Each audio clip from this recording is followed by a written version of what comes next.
আব্বু, কি তোমাকে কত করে বললাম আমাকে একটা নাটকে এসে ভর্তি করে দাও না, তুমি আমাকে দিচ্ছ না। তুমিও তো কত ভালো নাটক পারো, তুমিও তো আমাকে নাটক শেখাতে পারো। তুমি অভিনয় শিখবা? হ্যাঁ, আমার না অভিনয় শিখতে খুব ভালো লাগে। তাহলে এখন অভিনয় কোথায় শেখানো যায়, কোথায়? তো ঢাকা ছাড়া হয় না। তাহলে একটা কাজ কর, আমি যে একটু একটু একটু পারি, তাহলে আমার কাছ থেকে শেখ। হ্যাঁ, সেটা তো তাহলে আরো ভালো হয়। তাহলে কি করা যায়, কিসের অভিনয় করা যায়? তুমি আমাকে নবাব সিরাজউদ্দৌলার অভিনয়টা করে শেখাও। নবাব সিরাজউদ্দৌলার অভিনয়? হ্যাঁ। আচ্ছা ঠিক আছে, তাহলে আমি এখন নবাব সিরাজউদ্দৌলা। নবাব সিরাজউদ্দৌলা বাংলা, বিহার, উড়িষ্যার মহান অধিপতি আলীবর্দী খানের একমাত্র দৌহিত্র আমি। আমাকে আমার নানা সিংহাসন দিয়ে বলে গেছে, আমার নাতি এই সিংহাসনের সমস্ত রাজ্যের সমস্ত প্রজাদের সুখ শান্তি সব কিছু তোমার হাতে ন্যস্ত করে গেলাম। কিন্তু আমি কি সেই সিংহাসনের মর্যাদা রাখতে পেরেছি? একদমই পারিনি। কেন পারিনি তুমি জানো গোলাম হোসেন? তার কোনো কিছুই আমার অজানা নাই নবাব, তার সবই আমি জানি জাহাপানা।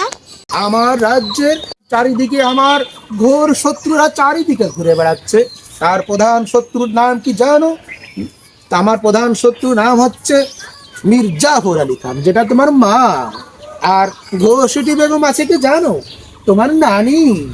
যে দুইজনে সব সময় পরামর্শ করে আমার রাজ্য নামের সংসারটিকে একদম কলুষিত করে ফেলছে, যেখানে বসবাস করা রাজ্যের কোনো প্রজাদের একেবারেই সম্ভব না। তাহলে এই মুহূর্তে, আমার এই ঘোর অন্ধকারময় মুহূর্তে কে আমায় আশা দেবে, কে আমায় ভরসা দেবে? বলো তুমি গোলাম হোসেন, আমার কি করার দরকার এখন? আপনি তো জানেন জাহাপানা, ঘরের শত্রু রাখতে নেই, আপনি তাকে কতল করে দিন। কি বললে তুমি? কতল করে দেব?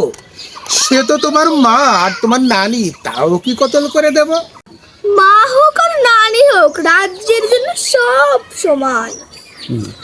তাহলে ডাকো সেনাপতিকে, আমার উন্মুক্ত তলোয়ার তো রয়েছেই। নাও এই তলোয়ার হাতে নাও আর চলে যাও কতল করতে। দায়িত্ব আমি তোমার হাতেই ন্যস্ত করলাম। তুমি বলো কেমন হলো নবাব সিরাজউদ্দৌলা? ভালোই হয়েছে জাহাপানা। এবার তুমি একটা অভিনয় করো। হ্যাঁ বলো, আমি করি। তোমার দাদি মানে আমার মার অভিনয়টা তুমি করো এখন, ঠিক আছে? দাদির অভিনয় সবাই পারবে, আমি এক্ষুনি করছি। শয়তান, আমার খায় আমার বাড়ি, আমার উপরে মাতুব বাড়ি না? তুই আর নেই বাইরে আমার বাড়িতে, তুই আর নেই কার বউরা নিয়ে আমার বাড়িতে বাইরো। আমারে কষ্ট দিয়ে কেউ শান্তিতে থাকতে পারবে না, আমি কাউকে শান্তিতে থাকতে পারবো না। চলা ওই আমার ছড়া খান পড়ে না, এই না আমার বাড়িতে না, এই শয়তান। মা শোনো আমার কথা, শোনো মা, আমার কথা শোনো, আমার কথা শোনো, আমার কথা। বউরে না চলে যাবানি, চলে যাবানি, চলে যাবানি। দাঁড়াও দাঁড়াও দাঁড়াও, আমার কথা শোনো মা, শোনো।